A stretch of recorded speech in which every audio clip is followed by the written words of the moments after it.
Apocalipsis explicado versículo por versículo por Urias Smith. Capítulo 6. Los 7 sellos.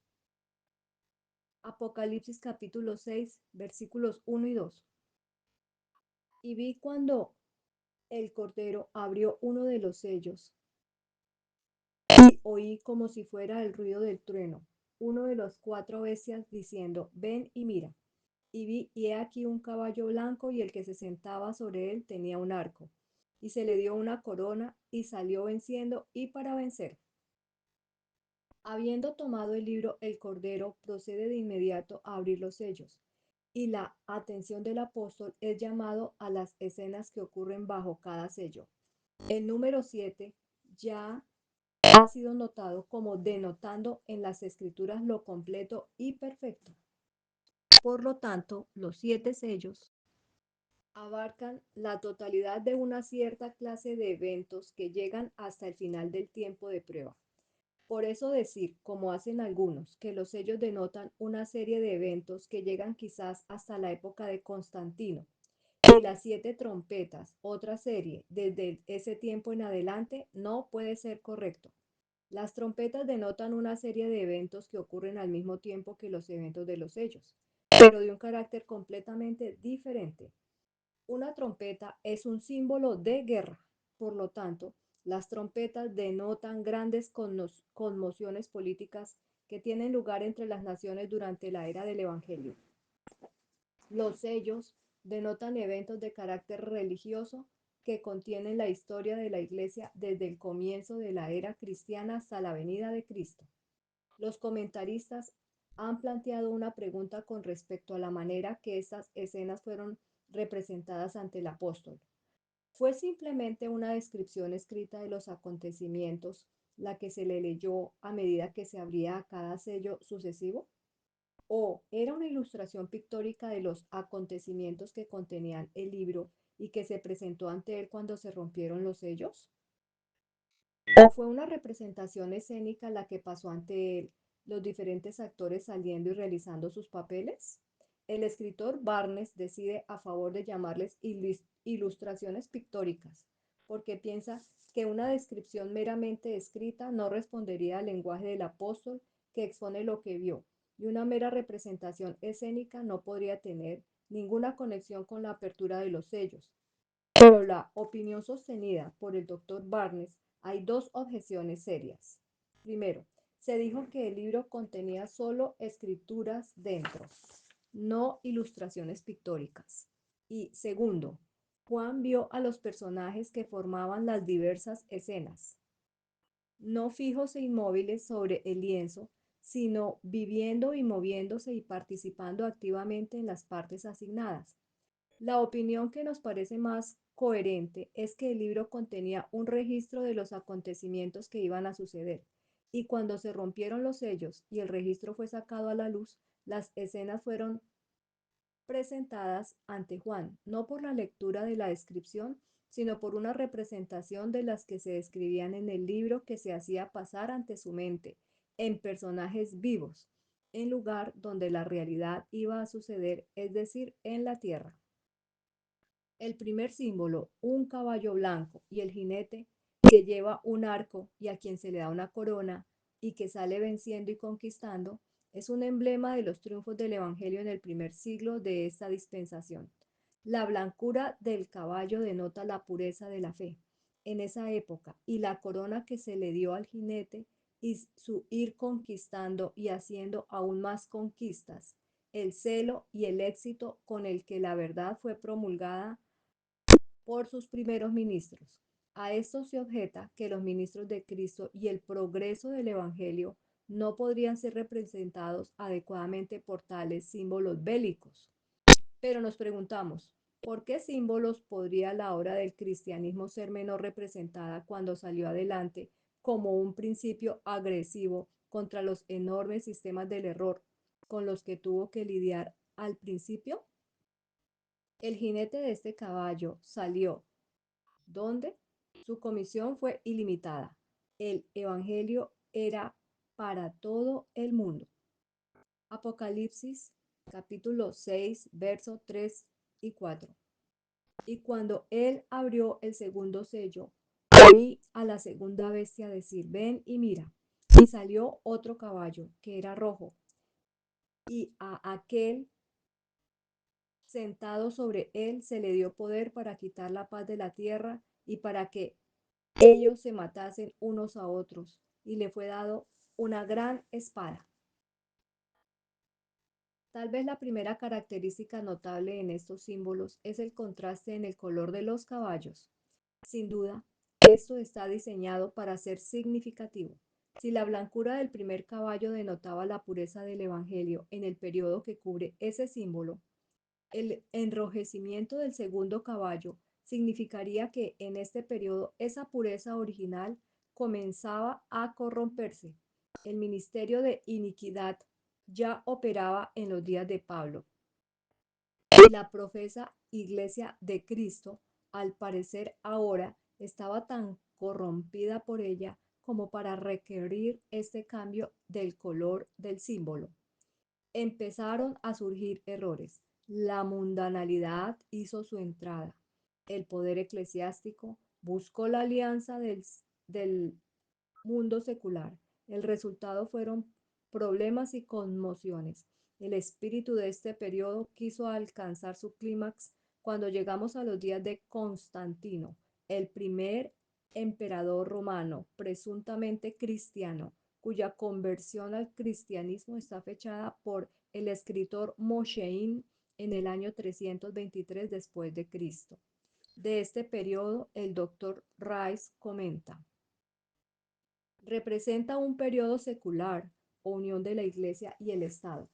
Constantino ayudó al clero y los puso bajo obligaciones para con él. Legisló para la Iglesia, el llamado Concilio de Nicea, y fue muy destacado en este concilio. Constantino, no el Evangelio, tuvo la gloria de derribar los templos paganos. El Estado tenía la gloria en lugar de la Iglesia. Constantino hizo decretos contra algunos errores y fue elogiado y sufrió para continuar e introducir muchos otros errores y oponerse a algunas verdades importantes. Surgieron controversias y cuando un nuevo emperador tomó el trono, hubo una prisa del clero para ponerlo del lado de sus peculiares doctrinas. Mosheim dice: de este periodo hubo guerra y problemas continuos. Este estado de cosas responde bien a la declaración del profeta, que se le dio poder al que estaba sentado en el caballo para quitar la paz de la tierra y que se mataran unos a otros, y le fue dado una gran espada. El cristianismo de esa época había sufrido el trono y llevaba el emblema del poder civil. Apocalipsis versículos 5 y 6. Y cuando abrió el tercer sello, oí a la tercera bestia decir: ven y mira. Y miré, he aquí un caballo negro, y el que estaba sentado sobre él tenía un par de balanzas en su mano. Y oí una voz en medio de los cuatro bestias diciendo: una medida de trigo por 1 centavo, y 3 medidas de cebada por 1 centavo, y cuida que no dañes el aceite y el vino. Qué rápido avanza el trabajo de la corrupción. Qué contraste de color entre este símbolo y el primero. Un caballo negro, todo lo contrario del blanco. Este símbolo debe denotar un periodo de gran oscuridad y corrupción moral en la Iglesia. Con los eventos del segundo sello, se abrió completamente el camino para que se produjeran ese estado de cosas que aquí se presenta. El tiempo que intervino entre el reinado de Constantino y el establecimiento del papado en el año 538 después de Cristo puede ser justamente señalado como el tiempo en que los errores más oscuros y las supersticiones más groseras surgieron en la Iglesia, de un periodo que sucedió inmediatamente a los días de Constantino. El escritor Mosheim dice: esas ficciones vanas que el apego a la filosofía platónica y a las opiniones populares habían comprometido a adoptar a la mayor parte de los médicos cristianos antes de la época de Constantino, ahora se confirmaron, ampliaron y embellecieron de varias maneras. De ahí surgió esa extravagante veneración por los santos difuntos y esas absurdas nociones de cierto fuego destinado a purificar almas separadas que ahora prevalecía y cuyas marcas públicas se veían por todas partes. De ahí también el celibato de los sacerdotes, el culto a las imágenes y a las reliquias que con el paso del tiempo destruyeron casi por completo religión cristiana, o al menos eclipsaron su brillo y corrompieron sus esencias mismas de la manera más deplorable. Una enorme sucesión de supersticiones fue gradualmente sustituida por la verdadera religión y la piedad genuina. Esta odiosa revolución se debió a diversas causas: un apresuramiento ridículo en la aceptación de nuevas opiniones, un deseo absurdo de limitar los ritos paganos y de mezclarlos con el culto cristiano, y esas inclinaciones mundanas que la mayoría de la humanidad tienen hacia una religión llamativa y ostentosa, contribuyeron a establecer al reino de la superstición sobre las ruinas del cristianismo. En consecuencia, se realizaban frecuentes peregrinaciones a Palestina y a las tumbas de los mártires, como si sólo allí pudieran adquirirse los principios sagrados de la virtud y la segura esperanza de salvación. Una vez sueltas las riendas de la superstición, que no conoce límites, ideas absurdas y vanas ceremonias se multiplicaron casi todos los días. Cantidades de polvo de tierra traídas de Palestina y otros lugares notables por su supuesta santidad se distribuían como los remedios más poderosos contra la violencia de los espíritus malvados y se vendían y compraban por todas partes a precios enormes. Las procesiones públicas y súplicas con las cuales los paganos se esforzaban por apaciguar a sus dioses fueron ahora adoptadas por el culto cristiano y celebradas en muchos lugares con gran pompa y magnificencia. Las virtudes que antes se habían atribuido a los templos paganos, a sus ilustraciones, a las estatuas de sus dioses y héroes, ahora se atribuían a las iglesias cristianas, al agua consagrada por ciertas formas de oración y a las imágenes de los hombres santos. Y los mismos privilegios que los primeros gozaban bajo las tinieblas del paganismo se conferían a los últimos bajo la luz del Evangelio, o más bien, bajo esa nube de superstición que oscurecía su gloria. Es cierto que hasta entonces las imágenes no eran muy comunes, no habían estatuas en absoluto, pero es al mismo tiempo tan indudablemente cierto como extravagantemente y monstruoso que la veneración de los mártires se fue formando poco a poco de los servicios religiosos que se ofrecían a los dioses antes de la venida de Cristo. A partir de estos hechos, que no son más que pequeños especímenes del estado del cristianismo, en este momento el lector exigente percibirá fácilmente qué perjuicio recibió la Iglesia de la paz y la prosperidad adquirida por Constantino y de los métodos imprudentes empleados para atraer a las diferentes naciones a abrazar el Evangelio. La brevedad que nos hemos propuesto observar en esta historia nos impide entrar en un amplio detalle de los sombríos efectos que surgieron del progreso y la nefasta influencia de las supersticiones que ahora se habían vuelto universal.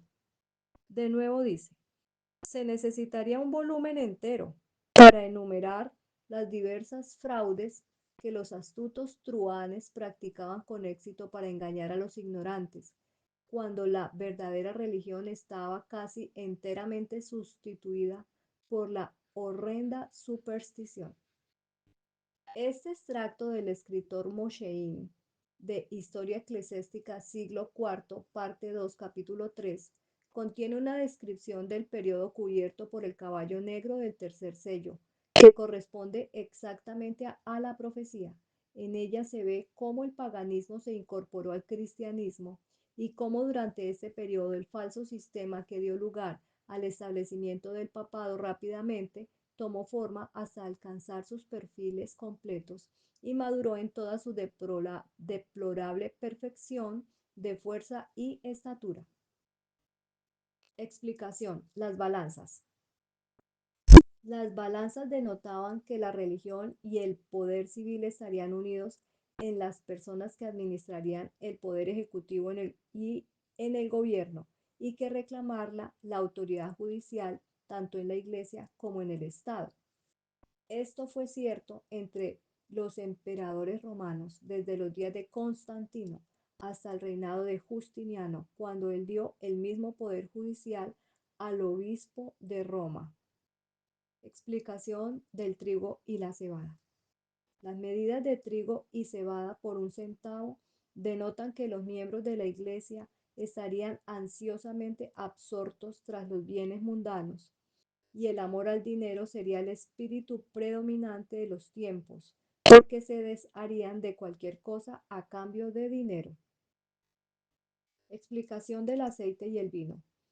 Estos denotan las gracias del espíritu, la fe y el amor, y había un gran periodo para dañarlas bajo la influencia de tanto espíritu mundano, y este bien atestiguado por todos los historiadores, que la prosperidad de la Iglesia en esta época produjo las corrupciones que finalmente terminaron en la caída y el establecimiento de las abominaciones anticristianas. Se observará que la voz que limita la cantidad de trigo por 1 centavo y que dice, no dañes el aceite ni el vino, no es proclamada por nadie en la tierra, sino que viene de en medio de los 4 seres vivientes, lo que significa que aunque los pastores terrenales, los profesos ministros de Cristo en la tierra, no tenían cuidado del rebaño, el Señor no se despreocupó de ellos en este periodo de oscuridad. Una voz viene del cielo. Cuida de que el espíritu de mundanalidad no prevalezca hasta tal punto que el cristianismo se pierda por completo o que el aceite y el vino, las gracias de la genuina piedad, perezcan por completo de la tierra. Apocalipsis capítulo 6, versos 7 y 8. Y cuando él hubo abierto el cuarto sello, oí la voz de la cuarta bestia que decía, ven y mira. Y yo miré, y he aquí un caballo pálido, y el que estaba sentado sobre él tenía por nombre Muerte, y el infierno le seguía, y le fue dado poder sobre la cuarta parte de la tierra, para matar con espada, con hambre, con muerte y con las bestias de la tierra. El color de este caballo es notable. Los colores de los caballos blanco, rojo y negro mencionados en los versículos anteriores son naturales, pero un color pálido es antinatural. La palabra original denota el color pálido o amarillento que se ve en las plantas arruinadas o enfermizas. Un extraño estado de las cosas en la profesa iglesia debe ser denotado por este símbolo. El jinete de este caballo se llama Muerte y el infierno. En griego significaría la tumba, la cual le sigue. La mortalidad es tan grande durante este periodo que parecería como si las naciones pálidas de los muertos hubieran venido sobre la tierra y estuvieran seguidas las huellas de este poder desolador. El periodo durante el cual se aplica este sello difícilmente puede ser confundido. Debe referirse al tiempo en que el papado ejerció su gobierno irreprochable, desenfrenado y perseguidor. Comenzó alrededor del año 538 después de Cristo y extendiéndose hasta el tiempo en que los reformadores comenzaron su labor de exponer las corrupciones del sistema papal. Explicación, y le fue dado poder. Él dice en las notas marginales de la Biblia King James, es decir, el poder personificado por la muerte en el caballo pálido, a saber, el papado. Por la cuarta parte de la tierra se entiende sin duda el territorio sobre el que ese poder tenía jurisdicción, mientras que las palabras espada, hambre, muerte, es decir, eran algún castigo que causa la muerte, como exposición, tortura, etc. Y las bestias de la tierra son figuras que denotan los medios por los que se ha dado muerte a sus mártires. 50 millones de los cuales, según la estimación más baja, claman venganza debajo de su altar sangriento. Apocalipsis capítulo 6, verso 9 al 11. Y cuando él hubo abierto el quinto sello, vi debajo del altar las almas de los que habían sido muertos por la palabra de Dios y por el testimonio que tenían. Y clamaban a gran voz diciendo, ¿hasta cuándo, Señor, santo y verdadero, no juzgas y vengas nuestra sangre en los que se moran en la tierra? Y se le dieron vestiduras blancas a cada uno de ellos, y se le dijo que debían descansar todavía un poco de tiempo, hasta que se completaran sus consiervos y sus hermanos que debían dar muerte, que debían ser muertos como ellos. Los acontecimientos que se presentan como ocurridos bajo el quinto sello son el clamor de los mártires por venganza y el entregarles túnicas blancas. Las preguntas que inmediatamente se sugieren para la solución son, ¿cubre este sello un periodo de tiempo? Y si es así, ¿qué periodo? ¿Dónde está el altar bajo el cual se vieron estas almas? ¿Cuáles son estas almas y cuál es su condición? ¿Qué significa su clamor de venganza? ¿Qué significa que se le hayan dado túnicas blancas? ¿Cuándo descansó por un poco de tiempo? ¿Y qué significa que sus hermanos debían de ser muertos como ellos? Creemos que se puede dar una respuesta satisfactoria a todas estas preguntas. Primero, el quinto sello cubre un periodo de tiempo. Parece coherente que este sello, como todos los demás, cubra un periodo de tiempo, y la fecha de su aplicación no puede confundirse. Si los sellos anteriores han sido correctamente localizados, después del periodo de la persecución papal, el tiempo cubierto por este sello comenzaría cuando la Reforma comenzó a socavar las estructuras papales anticristianas y a frenar el poder perseguidor de la Iglesia romana. Segundo, el altar. Esto no puede denotar ningún altar en el cielo, ya que es evidente el lugar donde estas víctimas habían sido asesinadas, el altar del sacrificio. Sobre este punto, el doctor A. Clark dice, una visión simbólica fue exhibida en la cual se vio un altar y bajo él las almas de aquellos que habían sido muertos por la palabra de Dios martirizados por su apego al cristianismo. Son representados como recientemente muertos, como víctimas de la idolatría y la superstición. El altar está en la tierra, no en el cielo. Una confirmación de este punto de vista se encuentra en el hecho de que Juan está contemplando escenas sobre la tierra. Las almas están representadas bajo el altar, así como las víctimas muertas. Sobre él derramarían su sangre debajo de él y caerían a su lado. Tercero, las almas bajo el altar. Esta representación es considerada popularmente como una fuerte prueba de la doctrina del estado incorpóreo y consciente de los muertos. Aquí se afirma son almas vistas por Juan en un estado sin cuerpo. Estaban conscientes y tenían conocimiento de los acontecimientos que pasaban porque clamaban venganza sobre sus perseguidores. Este punto de vista del pasaje es inadmisible por varias razones. Primero, la opinión popular coloca a estas almas en el cielo, pero el altar de sacrificio en el que fueron muertos y debajo del cual fueron vistos no puede estar allí. El único altar que leemos en el cielo es el altar del incienso, pero no sería correcto representar a las víctimas recién muertas como si estuvieran bajo el altar del incienso, ya que ese altar nunca estuvo dedicado a ese uso. Segundo, sería repugnante para todas nuestras ideas del estado celestial representar a las almas en el cielo encerradas bajo un altar. Tercero, Podemos suponer que la idea de la venganza reinaría tan suprema en las mentes de las almas en el cielo como para presentarlas insatisfechas e incómodas hasta que la venganza fuera hecha a sus enemigos, a pesar de la alegría y la gloria de ese estado inefable. ¿No preferirían regocijarse de que la persecución levantara la mano contra ellos y así los apresuraran a la presencia de su Redentor, a cuya diestra hay plenitud de gozo y delicias para siempre?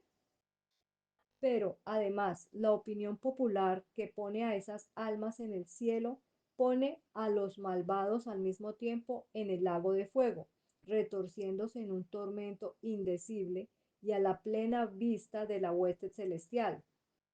Esto se afirma, se ha probado por la parábola del hombre rico y Lázaro, como se registra en Lucas 16. Ahora bien, las almas traídas a la vista bajo el quinto sello eran aquellas que habían sido muertas bajo el sello anterior, muchos años antes, y la mayoría de ellos siglos atrás.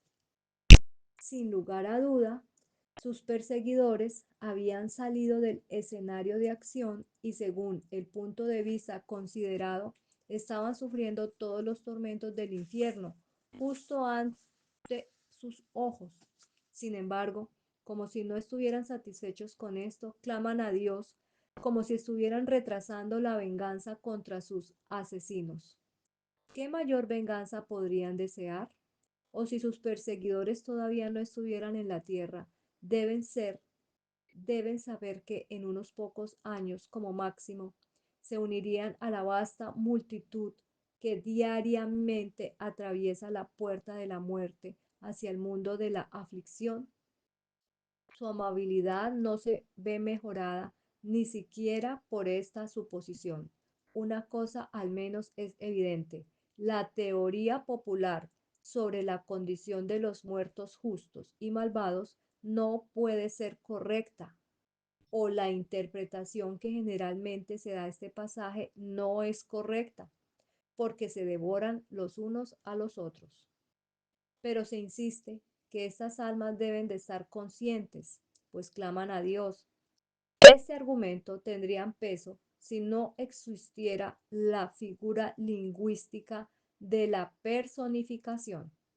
Pero mientras exista, será apropiado en ciertas condiciones atribuirle vida, acción e inteligencia a objetos inanimados.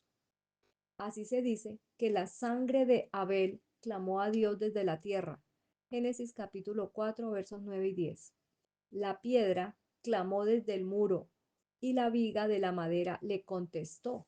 Habacuc 2:11. Clamaron los salarios de los obreros que fueron retenidos por fraude y el clamor entró en los oídos del Señor de los ejércitos. Santiago 5:4.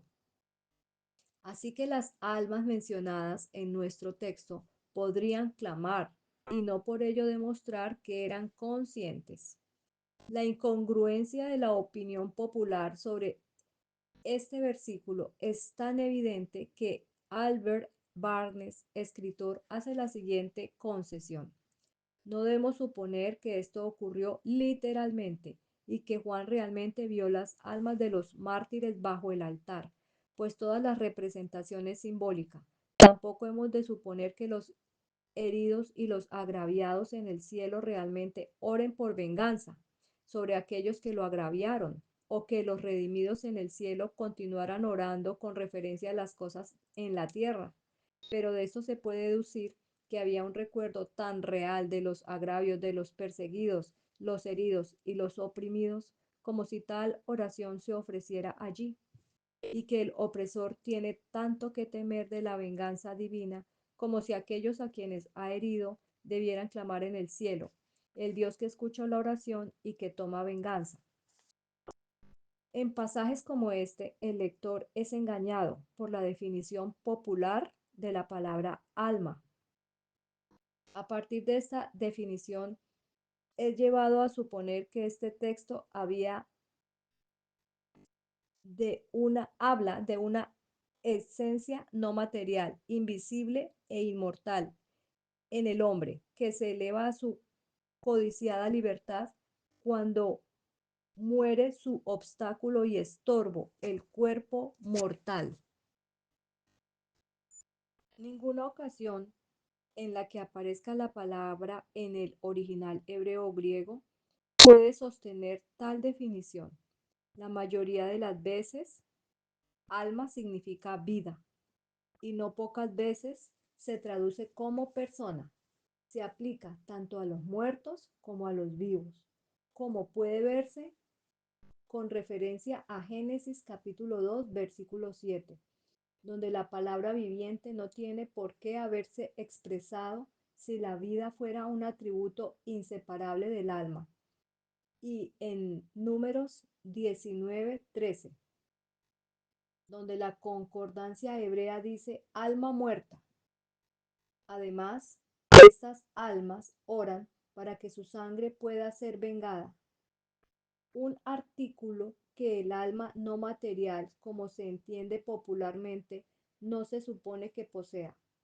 Se puede considerar que la palabra alma significa aquí simplemente los mártires, los que habían sido muertos, siendo las palabras almas de ellos una perifrasis para todas las personas. Fueron representadas a Juan como si hubieran sido asesinados en el altar del sacrificio papal en esta tierra y que yacían muertos debajo de él. Ciertamente no estaban vivos cuando Juan los vio bajo el quinto sello, pues vuelve a presentar a la misma compañía casi en el mismo lenguaje y nos asegura que la primera vez que viven después de su martirio es en la resurrección de los justos. Apocalipsis capítulo 20, verso 4 al 6. Yaciendo allí víctimas de la sed de sangre y la opresión papal, clamaron a Dios por venganza, de la misma manera que la sangre de Abel clamó desde la tierra. Génesis capítulo 4, verso 10. Cuarto, las túnicas blancas. Estas fueron dadas como una respuesta parcial a su clamor. ¿Hasta cuándo, oh Señor, no juzgas y vengas nuestra sangre? ¿Cómo fue? Habían bajado a la tumba de la manera más ignominiosa.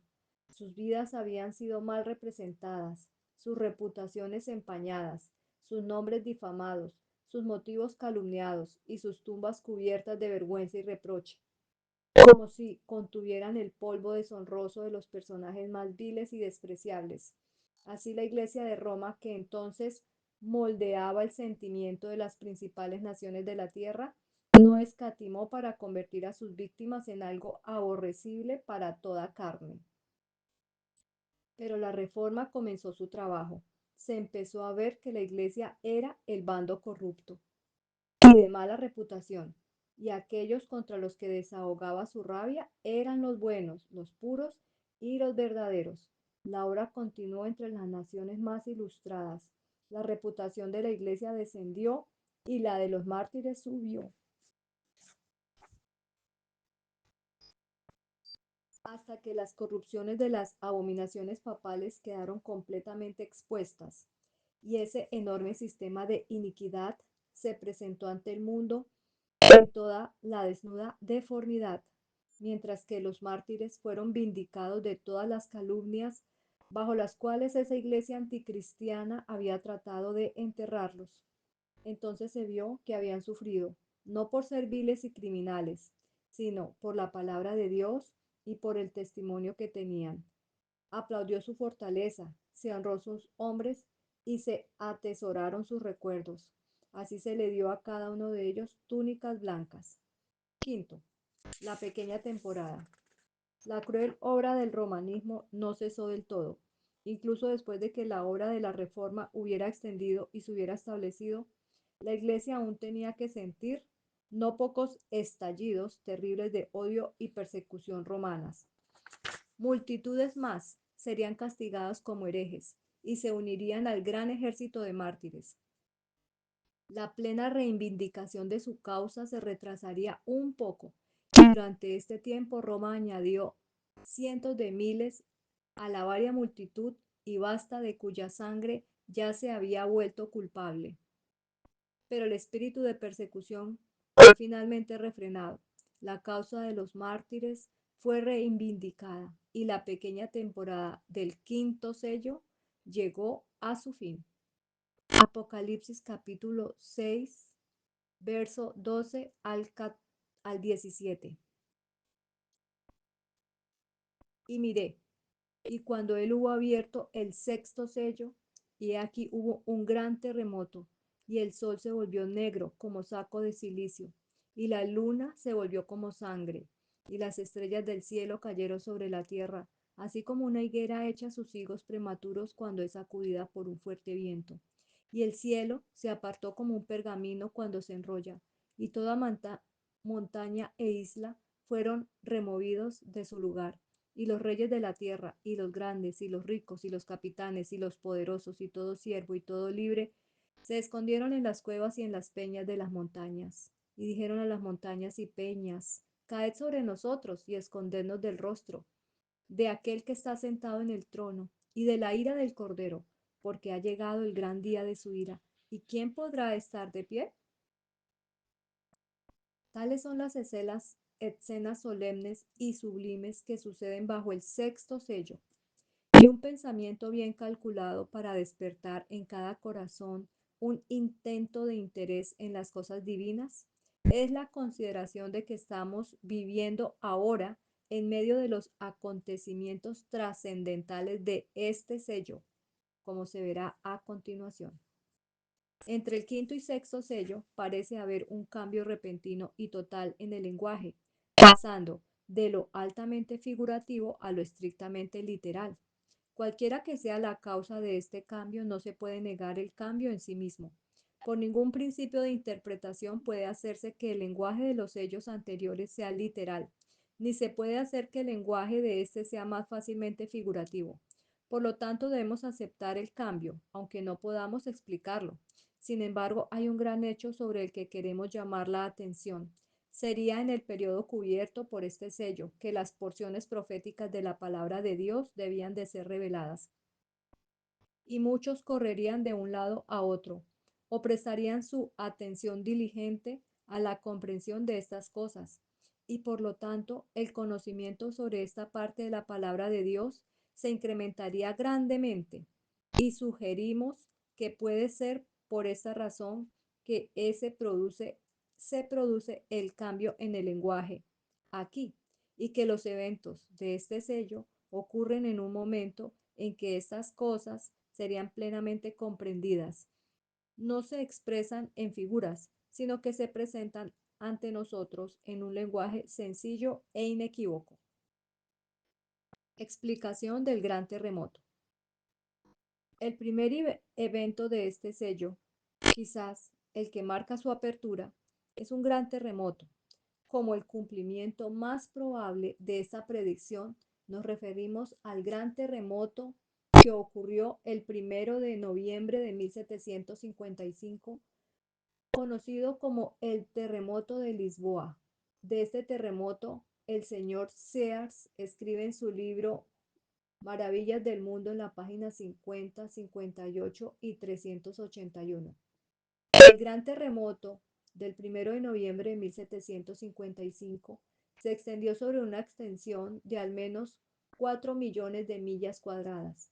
Sus efectos incluso se extendieron a las aguas en muchos lugares, donde las sacudidas no fueron perceptibles. Penetró en la mayor parte de Europa, África y América, pero su violencia extrema se produjo en la parte suroeste de la primera. En África, este terremoto se sintió casi tan gravemente como en Europa. Gran parte de Argel fue destruida, muchas casas derribadas en Fez y Mequinez, y multitudes quedaron sepultadas bajo las ruinas. Efectos similares se produjeron en Marruecos. Sus efectos también se sintieron en Tánger, en Tetuán, en Funchal, en la isla de Madeira. Es probable que toda África fuera sacudida. Al norte se extendió hasta Noruega y Suecia. Alemania, Holanda, Francia, Gran Bretaña e Irlanda se vieron más o menos agitadas por la misma gran conmoción de los elementos. Lisboa, en Portugal, antes del terremoto de 1755, contaba con 150.000 habitantes. El señor Barretti dice que 90.000 personas se perdieron en este día fatal. En la página 200 de la misma obra volvemos a leer: el terror del pueblo estaba más allá de toda descripción. Nadie lloró, estaba más allá de las lágrimas.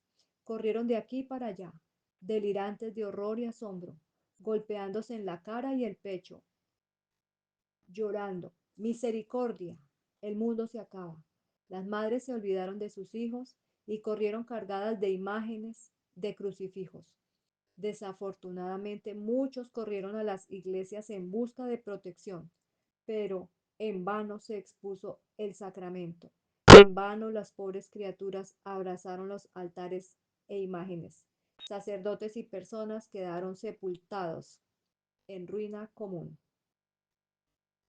La Enciclopedia Americana afirma que este terremoto se extendió también a Groenlandia y sobre sus efectos en la ciudad de Lisboa dice además: la ciudad entonces tenía unos 150.000 habitantes. La sacudida fue seguida instantáneamente de la caída de todas las iglesias y conventos, casi todos los edificios grandes y públicos, y más de una cuarta parte de las casas. Unas 2 horas después de la sacudida, se produjeron incendios en diferentes barrios que se prolongaron con tal violencia durante casi 3 días que la ciudad quedó completamente desolada. El terremoto ocurrió un día festivo, cuando las iglesias y los conventos estaban llenos de gente, de lo que muy pocos escaparon. Sir Charles Lyell, de la siguiente descripción gráfica de este notable fenómeno, dice: en ninguna parte de la región volcánica del sur de Europa ha ocurrido un terremoto tan tremendo en los tiempos modernos como el que ocurrió el 1 de noviembre de 1755 en Lisboa. Se oyó un sonido de trueno bajo la tierra. Inmediatamente después una violenta sacudida derribó la mayor parte de esta ciudad. En el transcurso de unos 6 minutos, 60.000 personas perecieron. El mar primero se retiró y dejó el banco de arena del mar seco. Luego entró, elevándose 50 pies por encima de su nivel ordinario.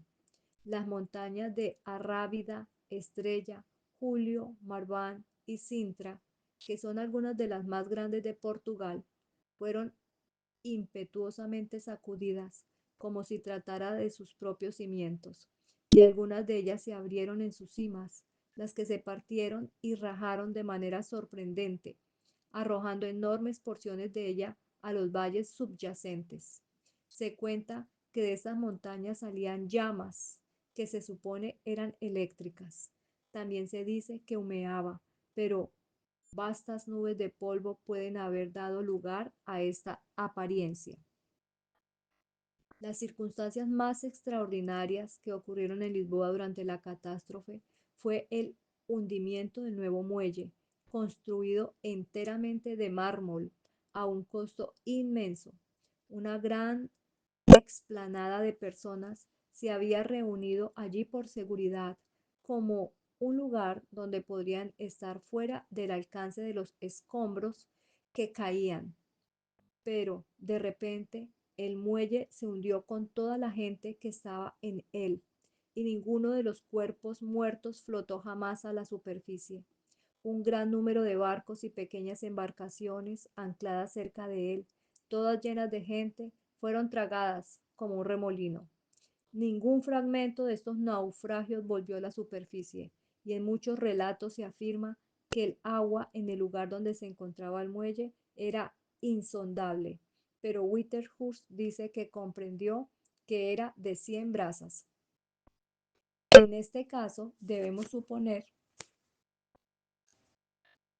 que un cierto tramo se hundió en una hondonada subterránea, lo que causaría una falla en los estratos hasta la profundidad de 600 pies, o podemos deducir, como algunos han hecho, de la desaparición total de las sustancias sumergidas, que un abismo se abrió y se cerró de nuevo. Sin embargo, al adoptar esta última hipótesis, debemos suponer que la parte superior de la cima, hasta la profundidad de 100 brazas, permaneció abierta después del impacto, según las observaciones hechas en Lisboa en 1837 por el señor Sharp. Los efectos destructores de este terremoto se limitaron a los estratos terciarios y fueron más violentos en la arcilla azul, sobre la cual está construida la parte baja de la ciudad. Ningún edificio, dice él, sobre la piedra caliza secundaria o el basalto fue dañado. La gran área sobre la que se extendió este territorio de Lisboa es muy notable.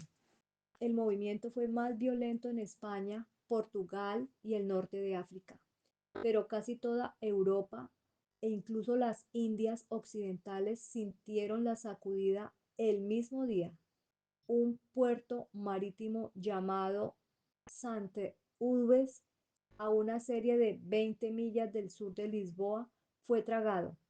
En Argel y Fez, en África, la agitación de la tierra fue igualmente violenta, y a la distancia de 8 leguas de Marruecos, un pueblo con sus habitantes, en número de 8 o 10 mil personas, fueron tragados junto con todo su ganado.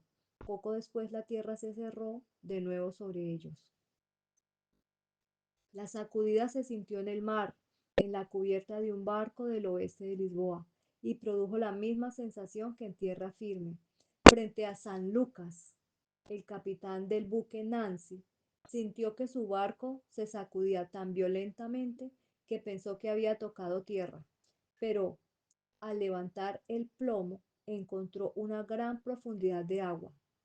El capitán Clark de Denia, en la latitud 36 grados 24 norte, entre las 9 y las 10 de la mañana, sintió que su barco se sacudía y se estremecía como si hubiera chocado con una roca.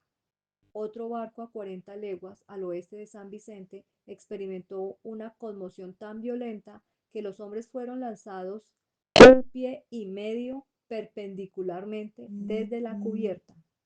En Antigua y en Barbados, así como en Noruega, Suecia, Alemania, Holanda, Córcega, Suiza e Italia, se sintieron temblores y ligeras vibraciones del suelo.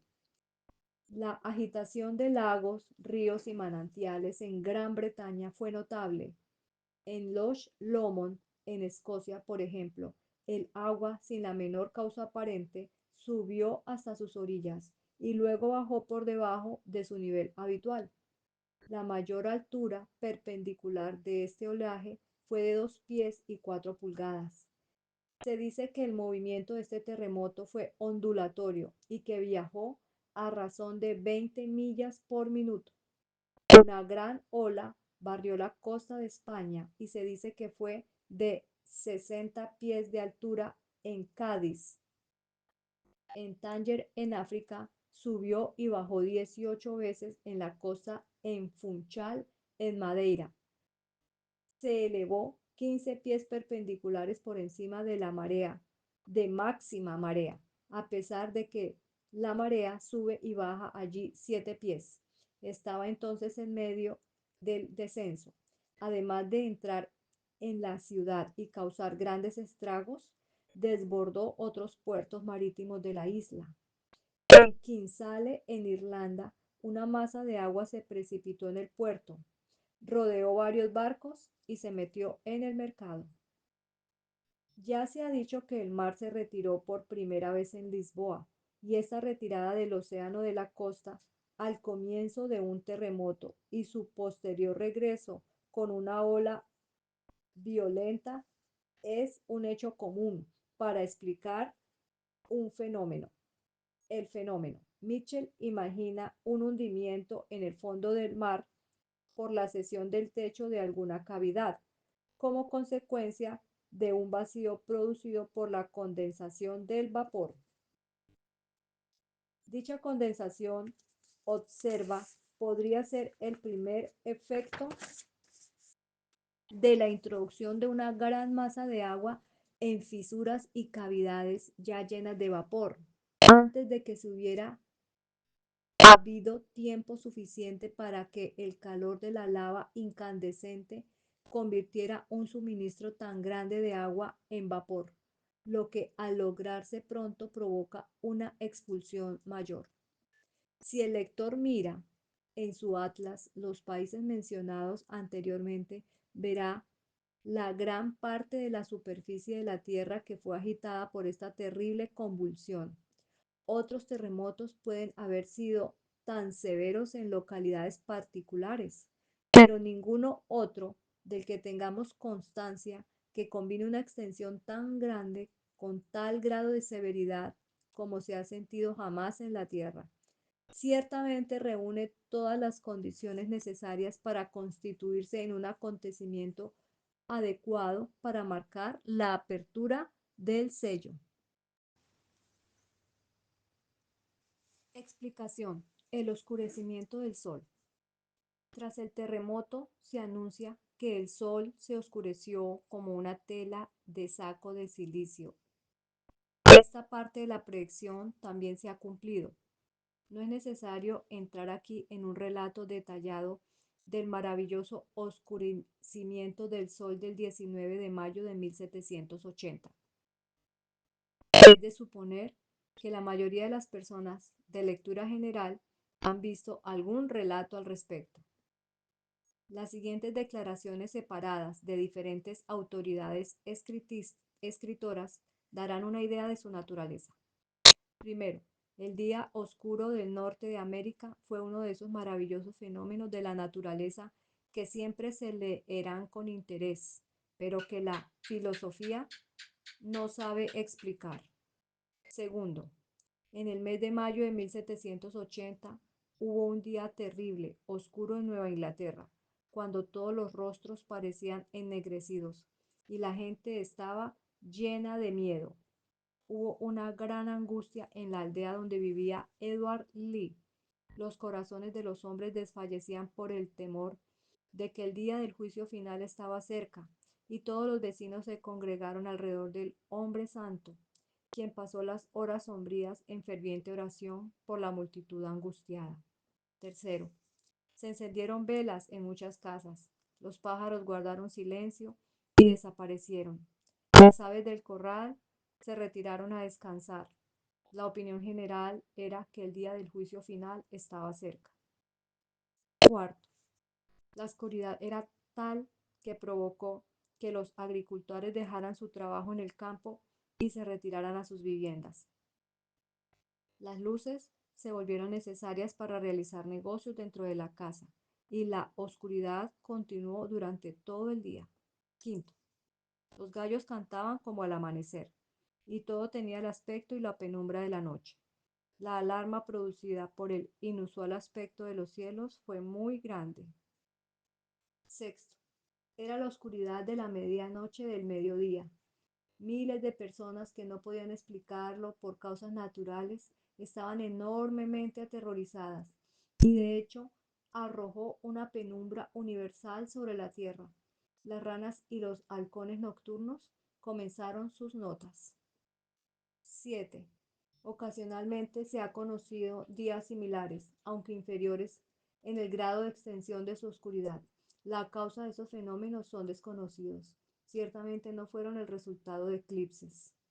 Octavo, el día oscuro del 19 de mayo de 1780, un oscurecimiento inexplicable de todos los cielos visibles y de la atmósfera de Nueva Inglaterra es casi, si no el único, el fenómeno más misterioso e inexplicable de su clase en la diversa gama de acontecimientos de la naturaleza durante el último siglo, que provocó una intensa alarma y angustia en multitudes de mentes, así como la consternación en la creación bruta, las aves de corral huyendo desconcertadas a sus gallineros y el ganado volviendo a sus establos.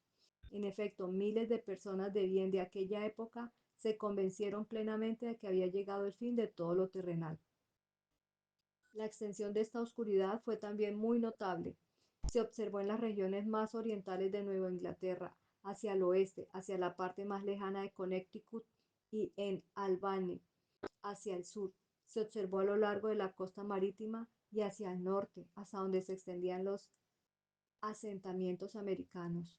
Probablemente superaba con creces estas fronteras, pero nunca se conocieron los límites exactos. Octavo. El poeta Whittier habla así de este evento. Fue en un día de mayo del lejano año 1780 que cayó sobre la floración y la dulce vida de la primavera, sobre la fresca tierra y el cielo del mediodía, un horror de gran oscuridad como la noche, en el día en que los sabios de Norland cuentan al crepúsculo de los dioses. El cielo colgado en lo bajo estaba negro, con muchas nubes aminosas, excepto donde su borde estaban reducidas de un brillo apagado, como el que sube por las laderas del cráter desde el infierno rojo de abajo. Los pájaros dejaron de cantar y todas las aves de corral se pasaron. El ganado en las barras de pastos mugieron y miraron hacia casa.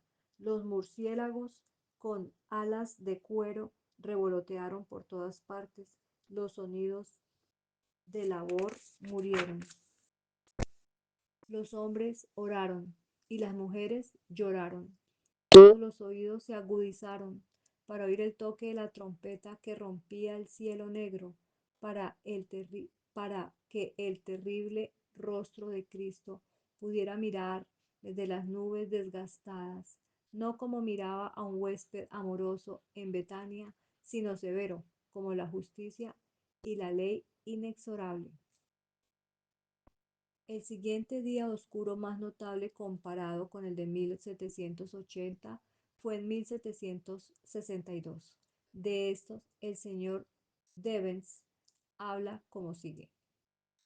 También hubo una notable oscuridad en Detroit y sus alrededores el 19 de octubre de 1762, siendo casi total durante la mayor parte del día. Estaba oscuro el amanecer y eso continuó hasta las 9, cuando se aclaró un poco, y por el espacio de un cuarto de hora, hasta el cuerpo del sol fue visible, pareciendo tan rojo como la sangre y más de 3 veces más grande que lo habitual. El aire durante todo este tiempo era de un color lúgubre y amarillento a la luna y a media estaba tan oscuro que fue necesario extender velas para poder atender las tareas domésticas. Alrededor de las 3 de la tarde la oscuridad se hizo más densa, aumentando su intensidad hasta las 3:30, cuando el viento sopló desde el suroeste y provocó una ligera caída de lluvia, acompañada de una profunda cantidad de finas partículas negras de aspecto muy parecido al azufre, tanto en olor como en calidad. Una hoja de papel limpia, sostenida bajo la lluvia, se volvía completamente negra, donde quiera que las gotas cayeran sobre ella, porque cuando se mantenía cerca del fuego se volvía de color amarillo, y luego cuando se quemaba se esfumaba sobre el papel, como un polvo húmedo.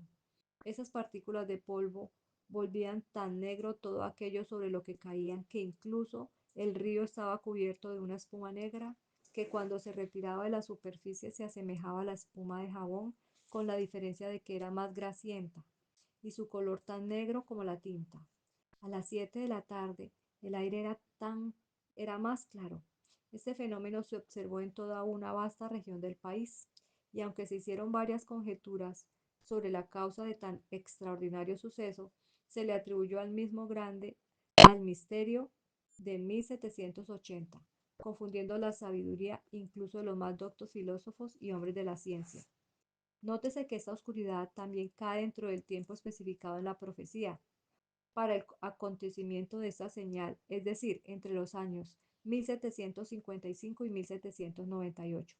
Este punto se discute más a fondo en las páginas más adelante. Explicación. La luna se volvió como sangre. La oscuridad de la noche siguiente, el 19 de mayo de 1780, fue tan antinatural como lo había sido la del día. La oscuridad de la noche siguiente fue probablemente la más densa que se ha observado desde el decreto todopoderoso dio origen a la luz. No puede evitar pensar en ese momento que si todos los cuerpos luminosos del universo hubieran sido envueltos en una oscuridad impenetrable o eliminados de la existencia, la oscuridad no podría haber sido más completa. Una hoja de papel blanco sostenida a unos pocos centímetros de los ojos era igualmente invisible que el más negro de los terciopelos. El doctor Adams, ya citado, escribió sobre la noche que siguió al oscuro día. Casi todos los que salieron por la noche se perdieron al volver a la casa, y la oscuridad fue tan común en la noche como en el día, ya que fue luna llena el día anterior. Esta afirmación respecto a la fase de la luna demuestra la imposibilidad de un eclipse del sol en ese momento. Y donde quiera que en esta noche memorable apareciera la luna, como en ciertos momentos lo hizo, tenía, según la profecía, la apariencia de sangre. Explicación. Y las estrellas cayeron del cielo. La voz de la historia aún es cumplida, siendo un evento mucho más tardío que el oscurecimiento del sol. Hay multitudes en cuya memoria están tan frescos como si fuera ayer. Nos referimos al gran día de la lluvia de meteoritos, el 13 de noviembre de 1833.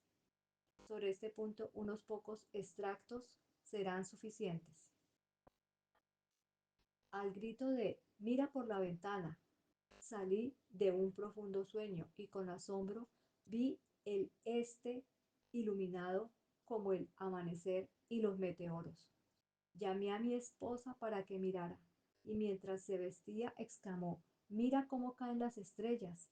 Yo le respondí: "Esa es la maravilla", y sentimos en nuestro corazón que era una señal de los últimos días, porque verdaderamente las estrellas del cielo cayeron sobre la tierra, como la higuera arroja sus higos intempestivos cuando es sacudida por un fuerte viento. Apocalipsis 6:13. Este lenguaje del profeta siempre se ha recibido como metafórico. Ayer se cumplió literalmente. Los antiguos entendían por aster en griego y por estela en latín. Las luces menores del cielo. El refinamiento de la astronomía moderna ha distinguido entre estrellas del cielo y meteoros del cielo, por lo cual la idea del profeta tal como se expresa en el original griego se cumplió literalmente en el fenómeno de ayer, como ningún hombre antes de ayer había concebido que fuera posible que se cumpliera. El inmenso tamaño y la distancia de los planetas y las estrellas fijas impiden la idea de que caigan sobre la Tierra.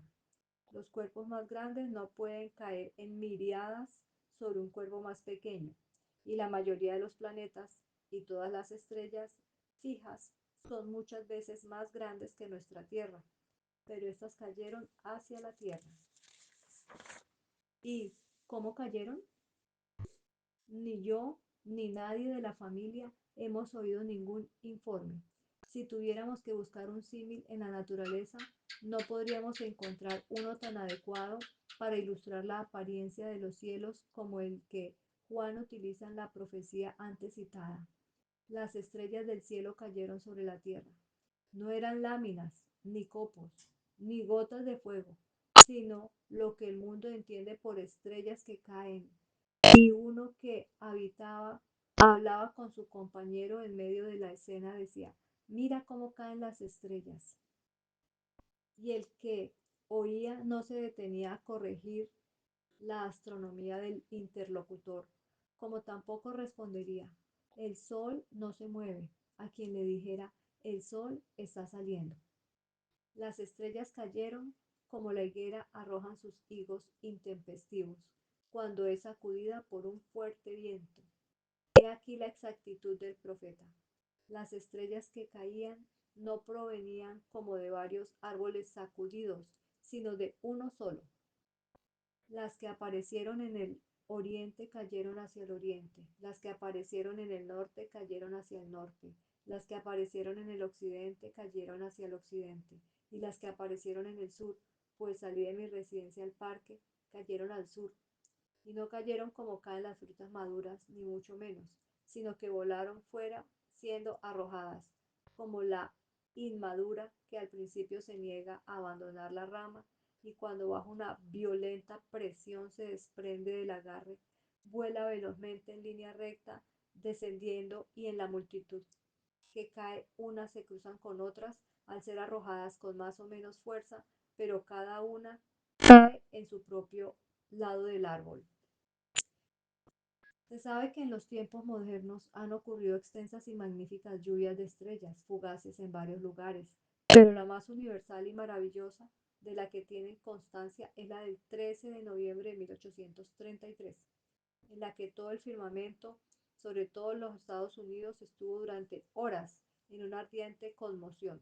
Ningún fenómeno celestial ha ocurrido en este país desde su primer asentamiento que se haya visto con tanta admiración por una clase de la comunidad o con tanto temor y alarma por otra. Durante las 3 horas que duró, se creía que el día del juicio final solo estaba esperando la salida del sol. En efecto, de este fenómeno sobre la población negra es descrita por un plantador del sur como sigue. Me despertaron de repente los gritos más angustiosos que jamás hayan llegado a mis oídos. Se oían gritos de horror y gritos de piedad de la mayoría de los negros de 3 plantaciones que sumaban unos 700 u 800. Mientras escuchábamos seriamente y sin aliento la causa, oí una débil voz cerca de la puerta que me llamaba por mi nombre.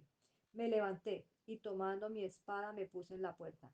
En ese momento oí la misma voz que me suplicaba que me levantara y que decía, oh, Dios mío, el mundo está en llamas. Entonces abrí la puerta y es difícil de decir que me emociono más si los espantosos de la escena o los gritos angustiosos de los negros. Más de 100 yacían postrados en el suelo, algunos sin palabras y otros profiriendo los más amargos gemidos, pero con las manos levantadas, implorando a Dios que salvara al mundo y a ellos.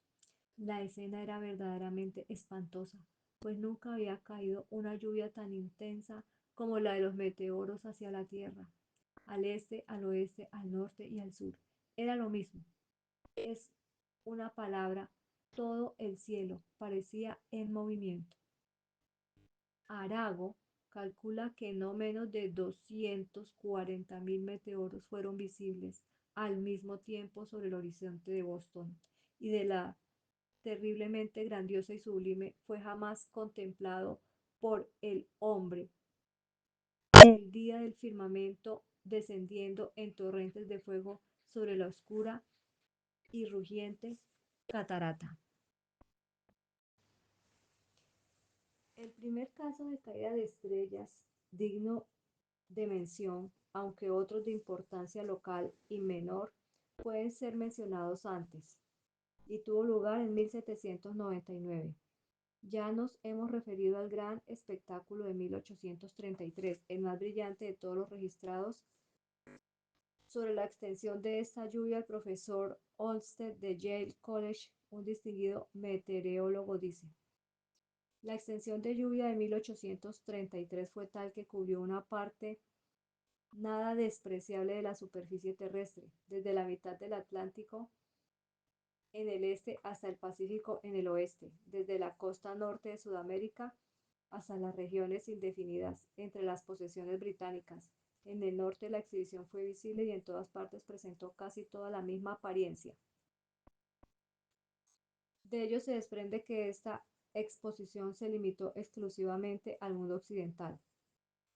Pero en el año 1866 tuvo lugar un acontecimiento notable de este tipo, esta vez en Oriente, casi tan magnífico en algunos lugares como en 1833 y visible hasta donde se ha podido comprobar en la mayor parte de Europa. Así Las principales partes de la Tierra han sido advertidas por esta señal. La observación ha demostrado que esas manifestaciones meteóricas se producen a intervalos regulares de unos 33 años. El escéptico sin duda aprovechará esto como pretexto para descartarlas del catálogo de señales, pero si no son más que ocurrencias ordinarias, hay que responder a la pregunta de por qué no han ocurrido con tanta regularidad y prominencia en siglos pasados como en los últimos 100 años. Esa es una pregunta en que la ciencia no puede responder ni puede ofrecer nada más que conjeturas sobre su causa. Un hecho significativo será notado en conexión con todas las señales anteriores. Cada una de ellas estaba instintivamente asociada en la mente de la gente con el momento de un acontecimiento con el gran día en que eran precursoras. Y en cada ocasión se elevó un grito. El juicio ha llegado, el mundo ha llegado a su fin.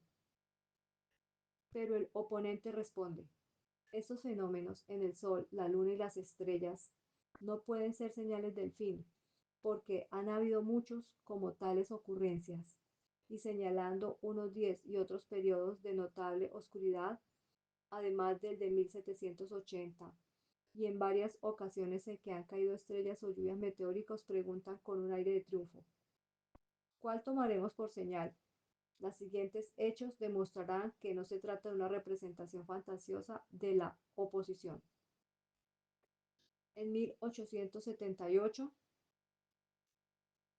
en uno de los principales diarios de Chicago, una pregunta de una corresponsal en Vermont y la respuesta dada por el periódico fue como sigue. ¿Podría usted, según creo, dar las causas y las pruebas del día oscuro de 1780, el 19 de mayo? Un predicador del advenimiento ha estado predicando en este vecindario y aludió a él como una señal de la destrucción del mundo. Y la respuesta se da así. El día oscuro de 1780 fue producido por causas totalmente naturales y fue tanto una señal de la destrucción del mundo como del advenimiento del escarabajo de la papa. La oscuridad, dijo el doctor Samuel Tenney de Exeter, fue producida por nubes comunes. Entre tantas nubes comunes y la Tierra intervenía otro extracto de gran espesor. A medida que el estrato avanzaba, la oscuridad comenzaba y aumentaba por su progreso. El grosor poco común de este estrato fue ocasionado por dos fuertes corrientes de viento procedentes del sur y del oeste, que condensaban los vapores y los arrastraban en direcciones noroeste. La densidad de este estrato se debió al vapor y el humo que contenían estas llamas. Estos llamados días oscuros no han sido poco frecuentes, siendo como conocidos en los años de 366 a.C., 295 a.C., 252 después de Cristo, 746, 775, 1732, 1762, 1780, 1783, 1807, 1816. Este era tan profético como cualquier otro y no más. Hubiera sido un poco más a la satisfacción de cualquiera que desee saber las razones de su fe, si el escritor de la respuesta hubiera dicho dónde encontró las evidencias para todas sus afirmaciones. Y nos gustaría un poco de luz sobre puntos como este. ¿De dónde vino ese estrato de gran espesor? ¿De qué estaba compuesto? ¿Cómo se formó? La explicación de este crítico se reduce a esto. Estaba oscuro porque había una gran oscuridad, simplemente enuncia el hecho de otra forma y llama eso a una explicación.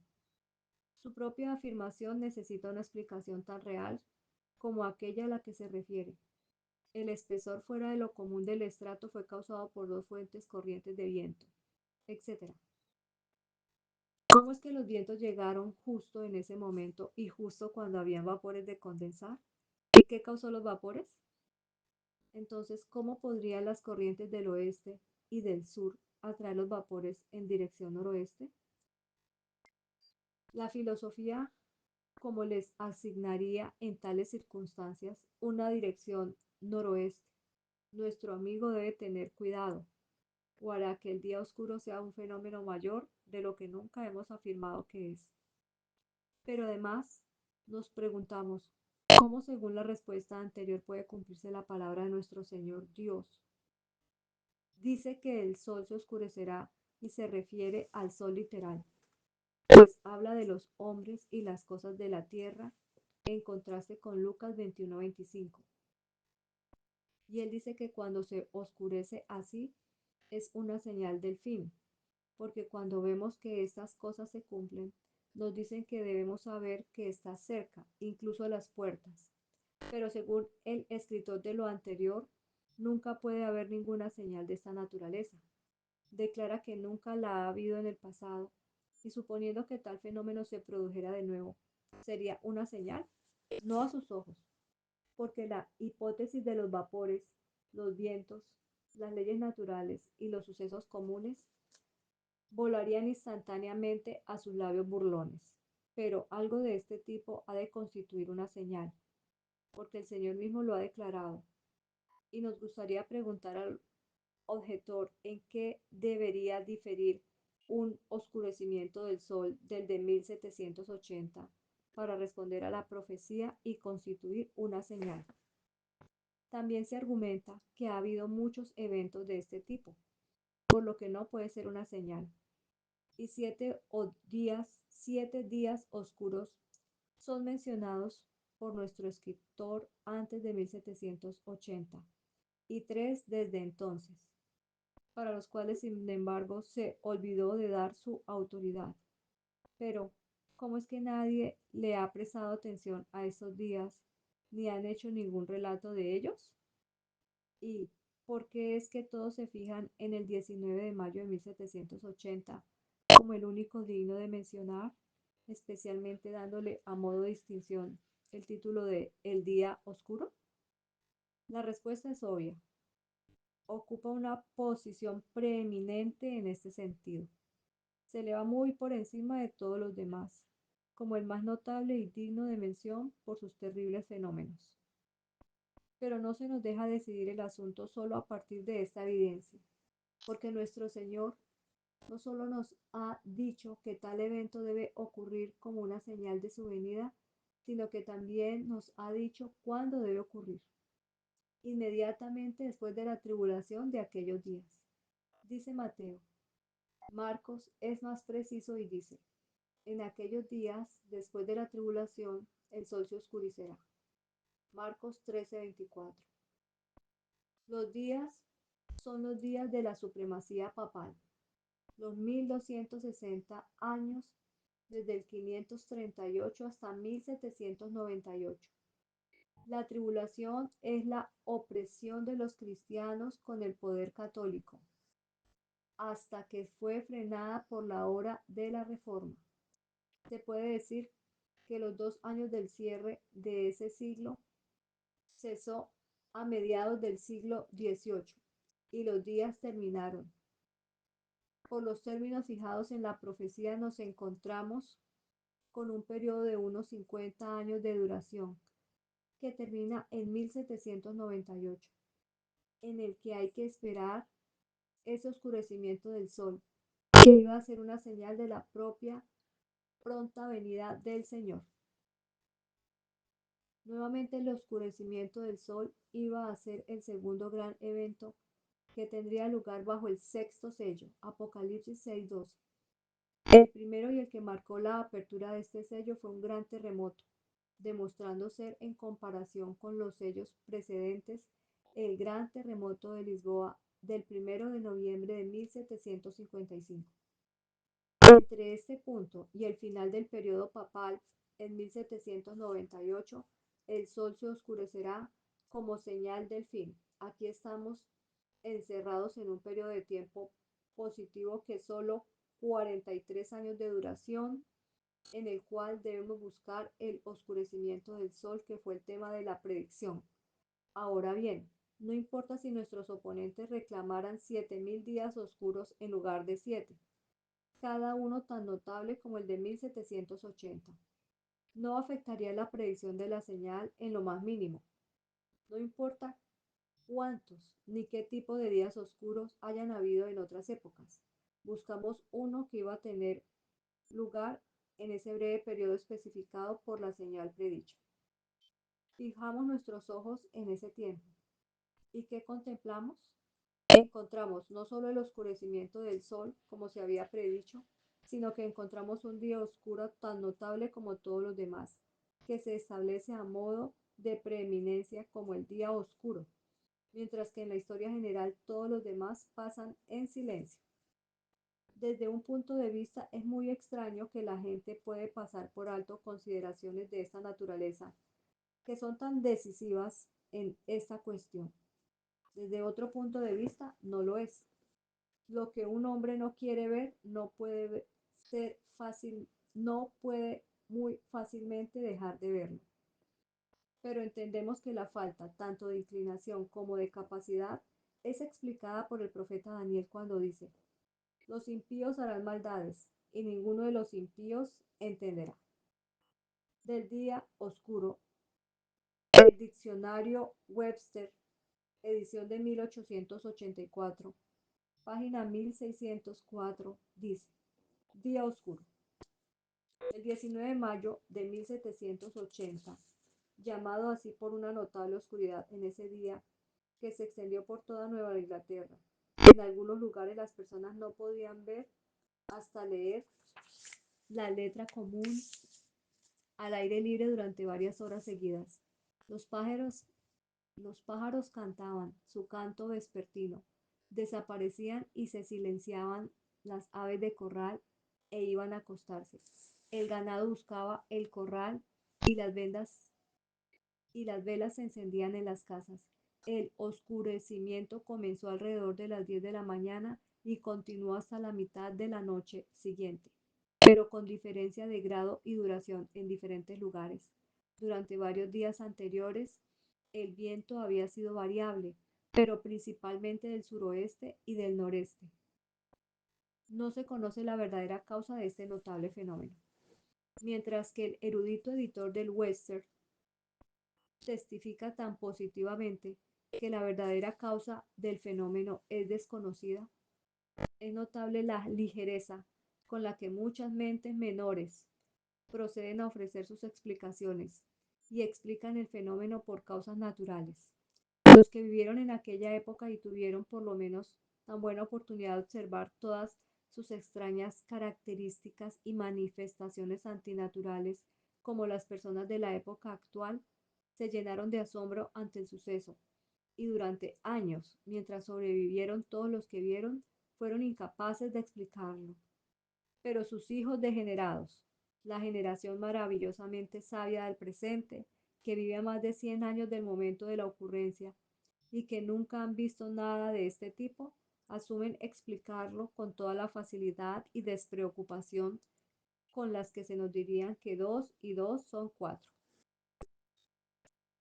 Como el momento en que debíamos buscar el comienzo de las señales está tan definitivamente localizado, se objeta además que la caída de las estrellas en 1833 no puede ser una de las señales, porque de acuerdo en Marcos 13, 24, 25, también deberían de haber caído dentro de estos días o antes de 1798, ya que ese evento está inmediatamente conectado por la palabra y a las señales en el sol y la luna. Respondemos llamando la atención sobre el hecho de que hay más acontecimientos que la simple caída de las estrellas que están vinculados a la serie por la palabra y. Así. Y las estrellas del cielo caerán, y las potencias que están en el cielo serán sacudidas. Y entonces verán al Hijo del Hombre, y entonces enviará a sus ángeles para reunir a los elegidos. Ahora bien, el lenguaje ciertamente no está diseñado para transmitir la idea de que todas estas cosas iban a tener lugar dentro de esos días, porque en ese caso tendríamos que la venida de Cristo mismo tendría lugar antes de que los días terminaran. El versículo 29 se establece la conclusión del argumento y dice, así también vosotros, de manera semejante, cuando veáis que estas cosas suceden, sabed que está cerca a las puertas. Mateo lo expresa en un lenguaje aún más fuerte, cuando dice, de la manera que vosotros, cuando veáis todas estas cosas, sabed que está. Todas las notas al margen de la Biblia King James, el de Cristo, está cerca a las puertas. Pero sería absurdo decir que debemos superar hasta que se produzca la venida de Cristo, para saber que ese acontecimiento está cerca, incluso a la puerta. Estos hechos entonces aparecen claramente a saber que se nos da una serie de eventos asociados que cubren un periodo de tiempo comenzando en algún punto en el pasado y llegando hasta e incluyendo la segunda venida de Cristo. El comienzo de la serie se sitúa en un punto anterior al final de un cierto periodo profético designado como aquellos días, es decir, los 1260 años de opresión papal sobre la iglesia, pero el final de la serie se encuentra muy lejos de este periodo, como ya se ha mostrado. Ahora la cuestión a decidir es cuántos eventos de la serie que se nos ha dado debemos buscar antes de la fecha por la que se limitan esos días, es decir, antes de 1798, donde terminaron los 1260 días o años. Los únicos datos que tenemos para enmarcar una respuesta son los hechos ya señalados, es decir, que los acontecimientos comienzan dentro de ese periodo, pero terminarán fuera de él y no se da ningún número específico que pertenezca a ese periodo. Por lo tanto, es inevitable la conclusión de que si el primero de los acontecimientos designados se produce dentro del tiempo especificado, la profecía se cumple, aunque todos los demás queden fuera de ese tiempo. Si solo el sol se hubiera oscurecido antes de 1798, habría sido suficiente para cumplir la profecía. Incluso la luna podría haberse oscurecido antes de 1798 sin viciar la profecía en lo más mínimo. El sol y la luna se oscurecieron juntos en 1780, 18 años antes del fin de los días. Las estrellas cayeron en 1833, 35 años después del fin de los días. Hemos llegado al año 1897, 99 años después del fin de los días. Y la sacudida de las potencias del cielo se complementarán dentro de poco como muestra otras profecías y en conexión inmediata con ello, como Joel y Juan declaran claramente, tendrá lugar en la venida del Señor. Nota. El año 1897 fue el año en que se escribió este libro del Apocalipsis de Urias Smith. Si el oponente sigue insistiendo en que según nuestras aplicaciones las estrellas deberían haber caído antes de 1798, porque la profecía dice, y las estrellas del cielo caerán, respondemos que entonces, como todos los demás acontecimientos, deberían haber tenido lugar también antes de 1798, ya que todos están conectados de la misma manera, pero hemos demostrado que esto es imposible. En explicación, y el cielo se marchó como un pergamino. En este acontecimiento nuestras mentes se vuelven hacia el futuro. De mirar el pasado y contemplar la palabra de Dios cumplida, ahora somos llamados a mirar los eventos en el futuro que son igualmente certeros de suceder. Aquí esta nueva posición, inequívocamente definida. Nos encontramos entre los versículos 13 y 14 de este capítulo. Esperamos que los cielos se retiren como un pergamino cuando se enrolla, y estos son los tiempos de una solemnidad e importancia sin igual, porque no sabemos cuán cerca podemos estar del cumplimiento de estas cosas. Esta retirada de los cielos está incluida en lo que los evangelistas llaman, en la misma serie de acontecimientos, la conmoción de las potestades de los cielos. Otras escrituras nos dan más detalles sobre esta predicción. De Hebreos capítulo 12, verso 25 al 27, Joel 3:16, Jeremías capítulo 25, verso 30 al 33, Apocalipsis capítulo 16, verso 17. Aprendemos que es en la voz de Dios cuando habla con terrible majestad desde su trono en el cielo, la que causa esta temible conmoción en la tierra y en el cielo. Una vez habló el Señor cuando con voz audible declaró a sus criaturas los preceptos de su ley eterna y la tierra tembló. Él hablará de nuevo, y no solo la tierra se estremecerá, sino también los cielos. Entonces la tierra se sacudirá como un borracho, será disuelta y completamente destrozada. Isaías 24. Las montañas se moverán de sus bases firmes, las islas cambiarán repentinamente su ubicación en medio del mar. De la planicie se levantará la montaña escarpada, las rocas levantarán sus formas irregulares de la superficie quebrada de la tierra, y mientras la voz de Dios reverberará a través de la tierra, la confusión más grave reinará sobre la faz de la naturaleza. Para mostrar que esto no es una mera concepción de la imaginación, se pide al lector que observe la fraseología exacta que algunos de los profetas han utilizado en referencia a este tiempo.